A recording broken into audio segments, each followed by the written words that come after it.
Every flag at this World Cup touched the grass before kickoff, except one. On the 16th of June at Hard Rock Stadium in Miami, fans noticed something during FIFA's new pre-match ceremony. As giant national flags were laid flat across the pitch for anthem after anthem, two flags stayed in the air, carried by hand, never lowered. One of them was Saudi Arabia's. This happened in a year when Saudi Arabia has faced no shortage of criticism. Western concerts on Saudi soil, international performers in attire many Muslims consider immodest, cinemas reopened after decades, mixed beaches, a music festival staged uncomfortably close to the sacred city of Makkah. Voices across the Muslim world, ourselves included at times, have asked hard questions about where Vision 2030 is taking the custodianship of the two holy mosques. Those questions deserve honesty, not silence. And we are not here to settle that debate tonight. But on a pitch in Miami, with no press release and no statement, something else happened. A flag bearer simply refused to let that flag touch the ground. Because that green cloth does not carry a national emblem the way other flags do. It carries the Shahada, la ilaha illallah, Muhammadur Rasulullah. There is no God but Allah. Muhammad is the messenger of Allah. This is not decoration. It is the testimony Allah himself bears alongside the angels and those of knowledge. Allah himself is a witness that there is no God worthy of worship except him, and so are the angels and people of knowledge. He is the maintainer of justice.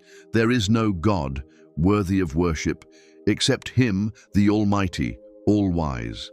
It is the sentence the Prophet, sallallahu alaihi wasallam, said stands between a believer and the fire. No one testifies that there is no God but Allah, and that Muhammad is the messenger of Allah, honestly from the heart, but that Allah will forbid him from entering hellfire. Anything bearing these words, a mushaf, a banner, a flag, cannot be treated as ordinary cloth. It cannot be stepped on, left on the floor, or placed beneath other objects. So, when FIFA's new ceremony called for every flag to be spread across the turf, Saudi officials did not quietly go along with it to avoid standing out in front of a global audience of billions. They asked for an exception, and on the world's biggest stage, they got one. Here is the tension worth sitting with.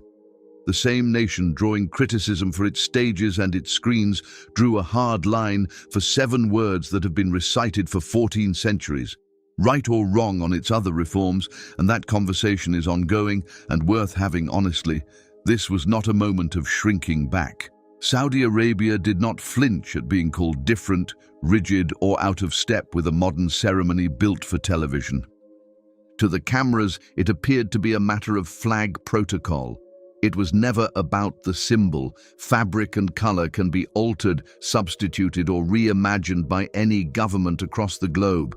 The Shahada transcends ownership by any government, standing unwavering and proud, untouched by the confines of ceremony. It has always existed beyond the realm of national symbols, embodying a profound truth that remains pure and unyielding. It is, as the Prophet, sallallahu alaihi wasallam, beautifully described, the very key that opens the gates to paradise.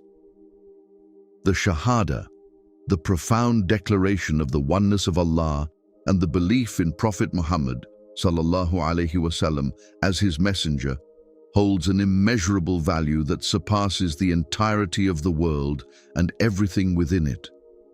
These words resonate deeply, embodying a truth that is priceless and sacred. It doesn't matter if this precious Shahada was on the Saudi flag. If this declaration were on the flag of any other nation, they too should cherish their flag as their most treasured possession. It's not the flag that holds significance, but the profound words of Allah, the declaration of faith, the sacred verses of the Quran. When one utters these words, they embrace the folds of Islam, bearing witness that no other faith in the world holds acceptance in the eyes of Allah. This truth surpasses everything else in existence.